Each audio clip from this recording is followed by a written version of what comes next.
ડભોઈના Soneshwar park વિસ્તારમાં આવેલ ચિસ્તિયા મસ્જિદ મદ્રેસાનો ત્રીજો વાર્ષિક જલસો શનિવાર 13મી જૂન 2026ના રોજ ખૂબ જ ઉત્સાહ અને શાનદાર રીતે યોજવામાં આવ્યો હતો। આ ધાર્મિક કાર્યક્રમમાં સ્થાનિક લોકોએ મોટી સંખ્યામાં હાજરી આપી હતી। આ વાર્ષિક કાર્યક્રમ નિમિત્તે મદ્રેસાના બાળકોની મૌખિક અને લેખિત પરીક્ષાઓ લેવામાં આવી હતી। જલસા દરમિયાન બાળકોએ પૂછવામાં આવેલા સવાલોના સુંદર જવાબો આપ્યા હતા અને નાત શરીફની તકરીર રજૂ કરી ઉપસ્થિત લોકોના મન મોહી લીધા હતા।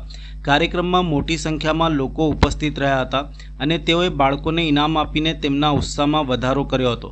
કાર્યક્રમના અંતમાં વિશેષ દુઆ કરવામાં આવી હતી, જેમાં મદ્રેસાની સફળતાની સાથે સાથે ભારત દેશ ઉપર આવનારી તમામ મુસીબતો દૂર થાય અને દેશની સુરક્ષા અંગબંધ રહે તે માટે અલ્લાહની બારગાહમાં દુઆ કરવામાં આવી હતી। આ પ્રસંગે સૈયદ મુસ્તફા બાપુ, સૈયદ જફર બાપુ, મૌલાના આરિફ, સૈયદ હનીફ બાપુ, મૌલાના ઇદ્રીસ, આરિફભાઈ મકરાણી તેમજ ચિસ્તિયા મસ્જિદ ટ્રસ્ટના સભ્યો ખાસ ઉપસ્થિત રહ્યા હતા। तरीका बताइए।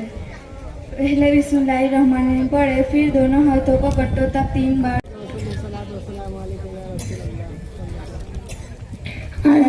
अस्सलामुअलैकुम वरहमतुल्लाहि वबरकातुहू। आज तारीख 13/6/2026 शनिवाરના દિવસે સોનેશ્વર પાર્ક ચિસ્તિયા મસ્જિદ મદરસાનો ત્રીજા વર્ષનો વાર્ષિક જલસો રાખવામાં આવેલો અને બાળકોની મૌખિક અને લેખિત પરીક્ષા પણ લેવામાં આવી। બાળકોએ બહુ સારા સવાલો જવાબ કર્યા અને જલસાની અંદર પણ બાળકોએ બહુ સારા સવાલો જવાબ કર્યા, ના શરીફ પરની તકરીર કરી અને બહુ સારા લોકો આવેલા જલસાની અંદર અને બધા લોકોએ બાળકોની હૌસલા અફઝાઈ કરી અને અલ્લાહ તાલાની બારગાહની અંદર દુઆ છે કે અલ્લાહ તાલા મદરસાને કામયાબી અતા ફરમાવે અને અલ્લાહ તબારક વ તઆલા મુલ્કે હિન્દુસ્તાન પર આવવાવાળી તમામ મુસીબતોને દૂર ફરમાવે અને અલ્લાહ તાલા મુલ્કે હિન્દુસ્તાનની હિફાજત ફરમાવે અને અલ્લાહ તબારક વ તઆલા જે લોકોએ મહેનત કરી અને જે લોકો ઇનામ પર લાવ્યા અને બાળકોને હૌસલા અફઝાઈ કરી, અલ્લાહ તબારક વ તઆલા બધાની ખિદમત કબૂલ અતા ફરમાવે। અસ્સલામુ અલૈકુમ વરહમતુલ્લાહિ વબરકાતુહુ।